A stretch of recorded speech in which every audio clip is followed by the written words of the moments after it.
In the current media landscape, multiverse stuff is not really that uncommon nowadays. And so when you take a look at a game like The Altars right in front of us here, it's a little bit of a different spin on a concept that we're all pretty familiar with. Because who wouldn't want to have to manage multiple versions of yourself trying to survive on a crazy alien planet? And well, The Altars promises exactly that. And so let's dive into this game for just about an hour and see what some of these first impressions are like. What's up everyone, my name is Marks, and well, they say don't judge a book by its cover, so instead we're going to judge it by its first hour of gameplay. And in this case, the book is The Altars. Bit of a background to start us off. The Altars is made by 11-bit studios, and they've produced games like This War of Mine, Frostpunk, and Frostpunk 2. So they're kind of used to doing this kind of like gritty sci-fi, futuristic kind of landscape where everything is a little bit more barren. That type of stuff is very much in their wheelhouse. And this whole game revolves around trying to survive this sci-fi planet while making clones or alters of yourself who went down a different path in life and thus became a specialist in a different role. The objective is to ultimately move towards an escape point while avoiding the sun that apparently will just come around the corner and burn everything up in its path. A little bit more menacing than our sun in the sky right now, based on a fixed number of days which everything will just kind of get wiped out. And so this is a survival game mixed with management simulation, mixed with that social link stuff if you're familiar with the Persona game series,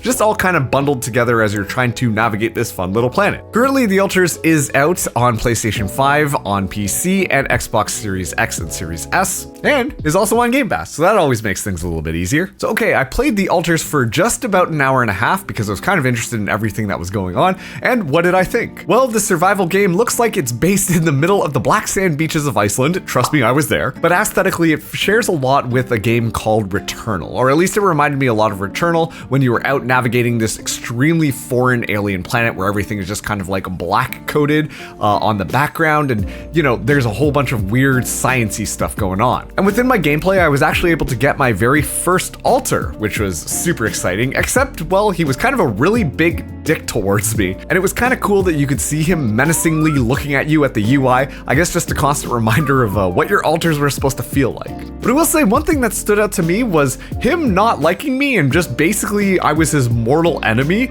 It turned around really quickly. It almost felt like that scene out of Batman vs. Superman, except instead of Martha being the connecting tissue, this time it was pierogies. And don't get me wrong, I love me some good pierogies, but genuinely speaking, to turn around that quickly, it felt like it was a little bit more rushed, but just wanted to resolve itself narratively quicker than drag that whole thing out, and so that he could be on your team to kind of walk the player through the whole introductory sequence. Outside of the ship and looking at more of the survival gameplay, well, the fast forward resource collection was like a nice little touch that I think was really cool. They should probably do this in every single survival game instead of just punching a tree monotonously. But I wasn't really engaged with the gameplay loop outside of the ship.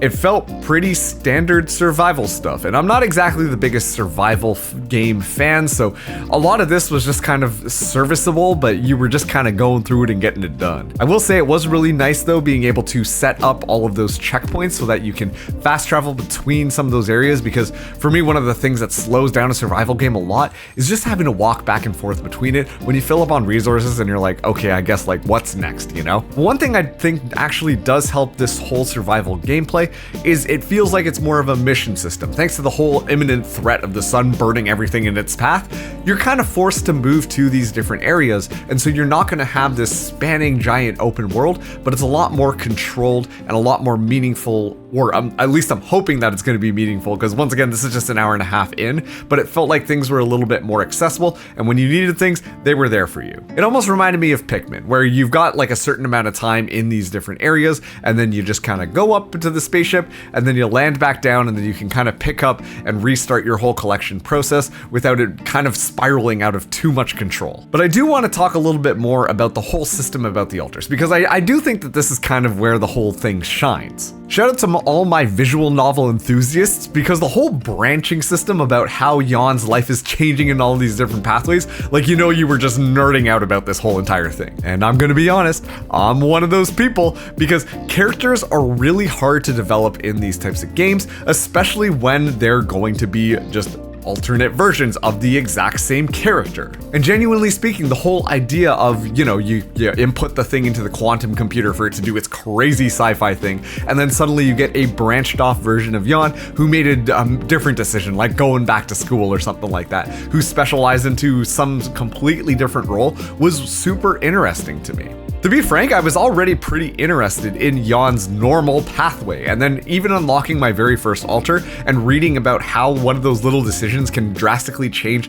this single character journey was super fun to me. Honestly, I burned through a lot of the time. That's the reason why I spent like an hour and a half instead of just an hour, just reading through the entire branching system because I was that interested in it. And I'm imagining that as you continue on and you see all the different pathways and different parts of life that Jan can kind of go down, that's going to continue to be really interesting. And I think that that really is the big narrative hook in this game. I do have to make a little bit of a comment about Alex Jordan's performance here as Jan, because it's so funny because Alex does all of the different alter voices, and like just hearing like the normal Jan versus this one Jan that I got who basically sounded like a disgruntled Batman-esque type of figure, it was kind of fun. And it really did make me want to see how many different alters are going to exist and how much the different voices were going to have to be, just because it is all voiced by the singular guy.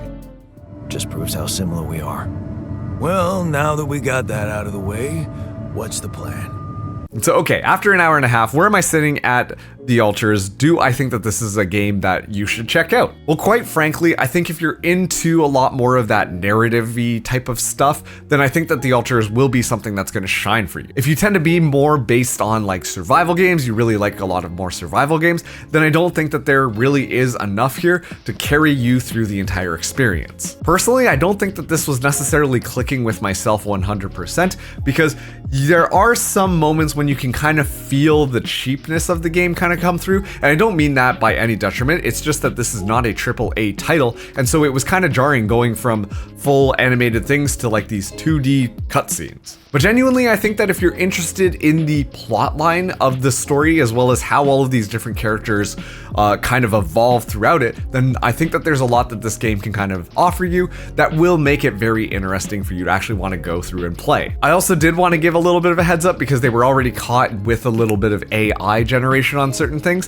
and the studio did come out saying that it was very narrowed down in different areas, but that's also just another thing to keep in mind as well, because, you never know these days which ones of your games are going to be jam-packed full of AI generated content, which is a little bit unfortunate. And so if you really do think that this is going to be your jam, and I think if you know, then right now you can get it. It is $45 Canadian on the Steam store if you are interested in buying it, because I do think that you can get quite a bit of content out of this, and I think you will have a great time if you're really interested in some of that multiversal sci-fi type of stuff. The other good thing too is that this thing is on Xbox Game Pass, which is how I'm playing it, and so if you do have Game Pass, then this is a really good way to go in and kind of check out the game and see whether or not it really is for you. Personally, I don't think I'm going to be continuing to play it because this isn't exactly my style of game. I tend to be more into the RPG type of stuff, but I can see that they're being a really definite audience, and it is kind of quirky. Oh, she a quirky girl, and I think that that makes the game a lot more interesting to do. But okay, that wraps up this 1 hour review, in this case 1 hour and a half review.